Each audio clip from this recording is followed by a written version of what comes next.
Assalamualaikum warahmatullahi wabarakatuh. Kembali lagi bersama saya Didinal Kingli dalam podcast Jalan Perubahan. Malam ini saya sendiri di ruangan yang sederhana, di ruangan yang ukuran 3x3.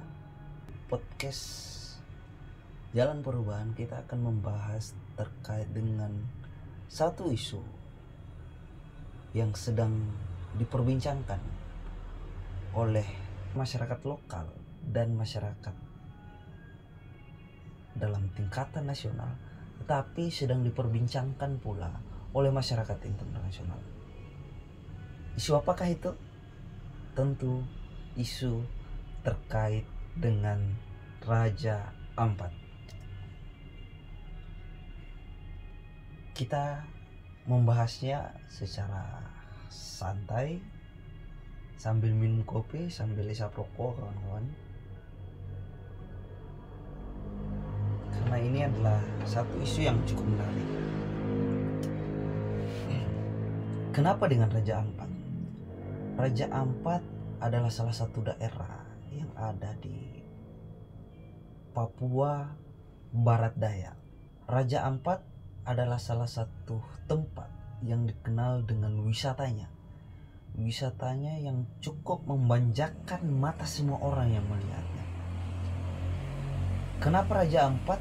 Karena Raja Ampat memiliki keindahan alam, karena Raja Ampat memiliki keberagaman hayati. Kenapa Raja Ampat? Raja Ampat hari ini sedang terancam keindahan estetiknya yang mengguncang dunia. Sebagai ikonik Indonesia, sedikit lagi akan lenyap, saudara-saudara, jika pemerintah yang memiliki wewenang atau stakeholder yang memiliki tanggung jawab, yang memiliki kebijakan tidak mencegah sebuah kerusakan lingkungan. Oleh siapa? Oleh industri ekstraktif pertambangan nikel sedang mengancam keindahan di Raja Ampat, saudara-saudara. Saya sendiri tentunya memiliki niatan, punya impian untuk kemudian berlibur di Raja Ampat. Tetapi keinginan itu belum tercapai karena satu dan lain hal. Tetapi di dalam hati pengen rasanya mengajak keluarga hadir di sana untuk menyaksikan secara langsung bagaimana si Raja Ampat itu. Ya. Tetapi rasa-rasanya impian itu akan sirna. Impian itu akan pupus. Karena di saat yang bersamaan kegiatan industri ekstraktif pertambangan nikel di sana telah menggeruk kekayaan alam di sekitaran destinasi wisata Raja Ampat. Di sana ada pelabuhan. Untuk pertambangan nikel ini adalah salah satu kegiatan yang memiliki akumulasi kapital yang cukup besar, saudara-saudara. Maka perlu dipertanyakan, kenapa hadir sebuah kegiatan industri ekstraktif pertambangan nikel di sana? Padahal diketahui bahwa Raja Ampat itu adalah salah satu ikonik kebanggaan Indonesia yang ada di bagian timur. Kenapa ikonik yang dibanggakan ini tidak dijaga sebaik mungkin oleh pemerintah? Dan kita tahu bahwa eksplorasi yang dilakukan oleh perusahaan-perusahaan yang melakukan kegiatan pertambangan itu tentunya memiliki izin, ya. Siapa yang mengeluarkan izin? Pemerintah itu sendiri. Pemerintah siapa? Tentu adalah pemerintah pusat. Terkhusus adalah Kementerian SDM. Kementerian KLHK, dulunya KLHK, sekarang dipecah. Kementerian Lingkungan Hidup dan Kementerian Kehutanan. Kementerian-kementerian ini memiliki wewenang untuk kemudian mengeluarkan satu izin pada perusahaan untuk melakukan kegiatan eksplorasi pertambangan.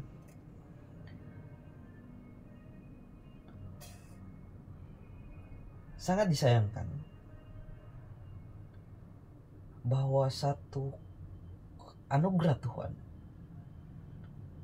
yang dititipkan kepada negara kita, satu keindahan alam yang jarang dimiliki oleh negara lain. Kenapa? Karena di tahun 2024, tahun yang lalu, ada 24.000 sekian turis dari berbagai dunia hadir di Raja Ampat. Mereka hadir di sana tentu ingin menyaksikan secara langsung keindahan alam yang ada di Indonesia. Tetapi kita sebagai orang Indonesia itu sendiri dalam konteks berbangsa dan bernegara, kadang-kadang kita kelewatan batas. Bahwa dunia bangga, bahwa dunia iri, bahwa dunia mengapresiasi, bahwa dunia melihat Indonesia adalah surganya dunia dengan keindahan-keindahan alamnya. Banyak, bukan hanya di Raja Ampat, ada di Labuan Bajo, ada di Sulawesi Tenggara terkhususnya Wakatobi, dan masih banyak destinasi wisata yang cukup menarik perhatian para turis-turis. Tetapi makin kesini kok makin parah ya.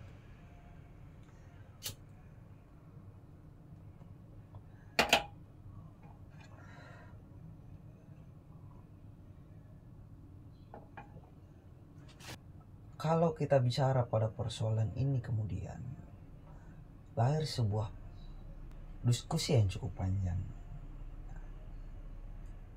Karena persoalan ini akan melibatkan entitas keilmuan ekonomi politik. Bicara tentang ekologis.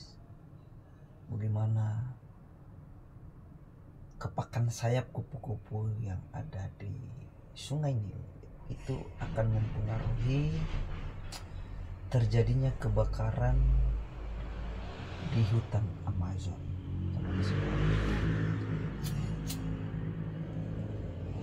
Kadang-kadang kita melihat, kita menyaksikan bahwa akumulasi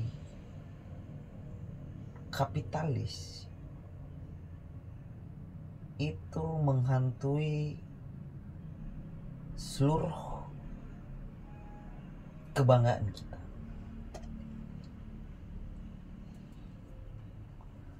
Menarik untuk kemudian kita bahas pada bagian ekonomi politik dan ekologis. Satu hal yang pasti bahwa alam tidak akan bereaksi terhadap dirinya sendiri untuk kemudian menimbulkan kekacauan pada dirinya sendiri. Alam tidak akan bereaksi terhadap dirinya sendiri yang kemudian itu merusak alam itu sendiri. Tentu ada instrumen lain, ada variabel lain yang perlu kita lihat. Kenapa alam itu bisa rusak? Seperti yang terjadi di Raja Ampat. Keindahan alam itu adalah salah satu anugerah yang diberikan oleh Tuhan, yang seharusnya dirawat oleh negara itu sendiri. Indonesia dikenal sebagai salah satu negara sebagai paru-paru dunia. Tentu dengan variabel-variabel bahwa kita layak dianggap sebagai pusat paru-paru dunia. Tetapi di balik itu ada problem yang muncul silih berganti yang dilahirkan oleh oknum-oknum yang tidak bertanggung jawab. Dan kita berharap bahwa masalah di Raja Ampat itu bisa diselesaikan oleh Bapak Presiden Prabowo Subianto. Karena ini menyangkut ikonik identiti negara Indonesia itu sendiri. Sangat disayangkan ketika kegiatan industri ekstraktif yang ada di Raja Ampat itu merusak semua keindahan alam di sana, akan merusak keberagaman hayati di sana, akan merusak habitat-habitat laut, terumbu karang yang indah. Sangat-sangat disayangkan, saudara-saudara.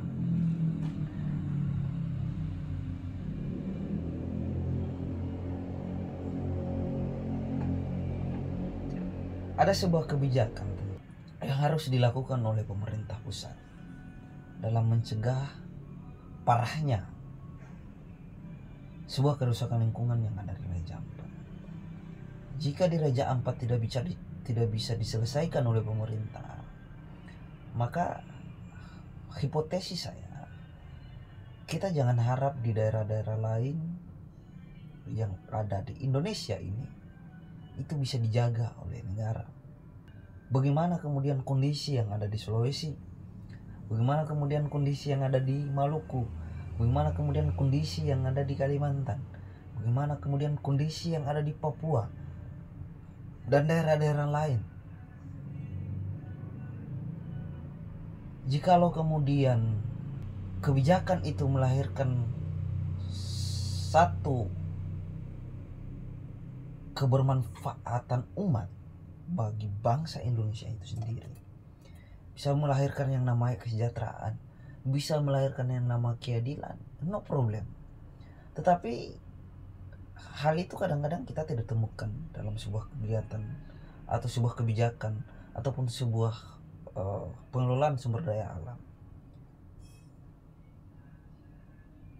Dasar ekonomi kita itu tertuang dalam Undang-Undang Pasal 33 ayat 3, dikuasai oleh negara dan diperuntukkan untuk kesejahteraan rakyat. Maka tentu kita harus melihat apakah kegiatan-kegiatan pertambangan yang ada di Indonesia itu bisa mensejahterakan rakyatnya itu sendiri. Bagaimana kemudian pertambangan yang ada di Sulawesi Tenggara, apakah bisa mensejahterakan masyarakat di Sulawesi Tenggara itu sendiri? Kita bisa lakukan riset. Masyarakat lokal berapa yang diberdayakan? Iya, tentu banyak masyarakat lokal yang diberdayakan. Tetapi apakah kata kesejahteraan itu muncul dari persoalan kegiatan itu? Ini adalah satu ketimpangan dari sebuah pemanfaatan sumber daya alam kita. Kita sangat menyayangkan tentunya hal-hal semacam ini, dan kita berharap hal semacam ini tidak terjadi lagi ke daerah-daerah lain. Kayak di Labuan Bajo itu ada isu bahwa di sana telah masuk geothermal. Ya, itu juga akan berpotensi merusak daripada wisata-wisata yang ada di Labuan Bajo. Kita berharapnya sebagai anak bangsa, ya, negara jangan mengkapitalisasi masyarakatnya sendiri. Negara harus hadir sebagai satu variabel yang melahirkan instrumen keadilan bagi rakyatnya. Jangan kemudian negara hadir di tengah-tengah masyarakat hanya ketika mereka membutuhkan masyarakat itu sendiri. Misal dalam konteks pemilu, kejernihan politik terlihat, adab seorang pejabat kelihatan ketika di momen itu. Tapi setelah itu maka kita jarang menemukan lagi interaktif yang cukup dekat, interaktif yang terbuka, interaktif yang transparan antara pejabat dan masyarakat itu sendiri. Sekali lagi kita menyayangkan sebuah kejadian yang ada di Raja Ampat. Langkah kakanda kita Bahlil Lahadalia selaku Menteri ESDM telah mengambil langkah konkret, dan kita berharap bahwa langkah konkret ini akan menyelesaikan problem-problem yang ada di benak masyarakat, pikiran-pikiran yang ada pada masyarakat Indonesia hari ini yang mengkhawatirkan akan keberlangsungan keindahan daripada Raja Ampat itu sendiri. Tetapi apakah kemudian pemerintah akan mencabut izin itu? Secara de facto kehadiran pertambangan di sana itu atas dasar legalitas yang diberikan oleh pemerintah. Tentu kita punya kekhawatiran, apakah pemerintah akan mencabut daripada kebijakan mereka sendiri atas pemberian izin terhadap perusahaan-perusahaan itu sehingga melakukan eksplorasi. Kita tunggu. Tetapi kita perlu menyuarakan sebagai kebebasan berpendapat untuk menyampaikan keluh kesah, menyampaikan sebuah analisis, menyampaikan sebuah pendapat di muka umum. Solusinya adalah pemerintah harus hadir di tengah-tengah persoalan ini. Dan tepat kalau semisal pemerintah berani mengambil langkah untuk mencabut itu agar tidak terjadi lagi kegiatan industri ekstraktif di wilayah Raja Ampat itu sendiri. Karena kalau itu dibiarkan 5 tahun 10 tahun ke depan, keindahan itu akan hilang. Keindahan itu hanya ada di tinta sejarah. Keindahan itu akan sirna. Kita tinggal menunggu bagaimana kebijakan dari pemerintah pusat dalam menyikapi persoalan ini. Dan kita berharap bahwa pemerintah tidak hanya omong-omong. Dan kita yakin Presiden ke-8 kita, Prabowo Subianto, seorang jenderal, memiliki sebuah kebijakan yang cemerlang tentunya bagi Indonesia ke depan.